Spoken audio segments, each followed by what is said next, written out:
Continuing on with our material, I want to build this up one component at a time. So the first thing we're going to work on is the diffuse color.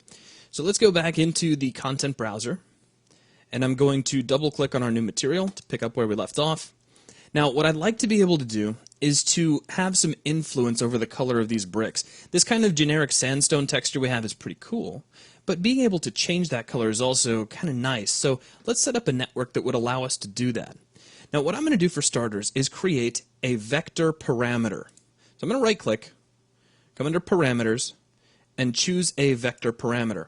Now the purpose of this node is to store some color information within a named parameter that could be later adjusted through a material instance constant.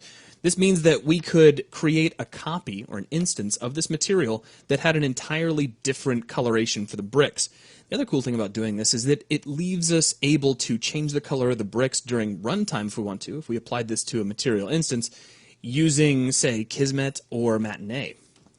So what I'm going to do is select our new parameter. Let's come under parameter name and set this to brick color. And we need to give it a default value. So I'm just going to click on the magnifying glass here next to the default value property. And let's just choose some cool and kind of desaturated dark red. And click OK. Now, I need to combine this with my initial texture information. I'm going to do that with a multiply node, just multiply the results of the pixels together. Now this multiplication will work independently for each channel. That means the red channels will get multiplied together, the blue channels and the green channels all will get multiplied independently of one another. So we can create one of these by right-clicking, and we can go down under Math and choose Multiply if you like. Or the shortcut is to hold down the M key, M for multiply, and there you go. Now let's just do a quick connection here. So we'll plug A into the RGB output of our brick color, and the texture sample will plug into B, and we'll just take the result and plug it into Diffuse. And there you go, we now have red bricks. But, you know, not to be picky, they're a little too red. They're almost completely red, like there's no other color information there, almost none anyway. And that's not so hot. So what I'd like to do is bring back a little bit of the influence of our bricks, and here's how we're going to do that. I'm going to hold down Control and select Multiply, Texture Sample, and our parameter, slide these back a little bit, and now I want to bring in a linear interpolation node. Now I'm going to do this by holding down the L key and left-clicking. Now a linear interpolator, or just a LERP for short, is going to take in two colors, or two values really, and it's going to blend between them based on the information of an alpha channel, such that a white pixel will receive a value of A and a black pixel will receive a value of B, and there's a blend in between the two. So let's take our multiply and plug this into input A. We're going to take our texture sample and plug this into input B. So we're actually blending between our new completely red brick and our original kind of yellowish sandstone brick, but now we need an alpha channel.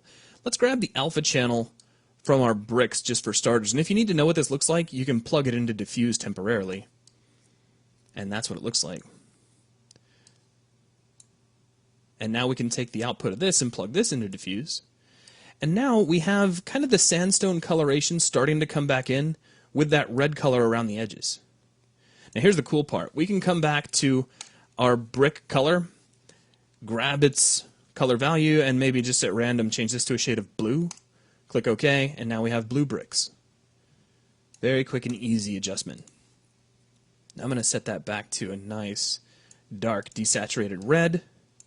And really that's everything that I want to do just for the diffuse network. So let's take a look at how we can set this aside, because already we're starting to get a lot of nodes starting to pile up, and this isn't even scratching the surface. You can create material networks with just many, many, many nodes that you have to zoom way out to see them all. But let's start early in keeping things nice and organized. What I'm going to do is hold down Control and Alt and drag a marquee selection box around all of these nodes. Then right-click out here in empty space and choose New Comment. And let's put, for the comment, let's put in Diffuse and click OK. And check it out. We get this nice box which surrounds all of our nodes, or it surrounds most of them. We could grab the little black triangle and Control drag it to make it expand all the way out. Now check this out. If we select Diffuse, select this group, this actual box, we can hold down Control, and if we drag the box around, it drags around all the nodes as well. So it's a real easy way to not only keep things organized, but to allow you to readjust the positioning of your nodes just to make things a little easier to read. So that's going to wrap things up for everything I wanted to show here. Let's go ahead and apply changes to the original material. And then we'll close out of the material editor. Be sure to save your package. So select your package and hit Control S. And that's going to wrap things up for this video. Thanks a lot.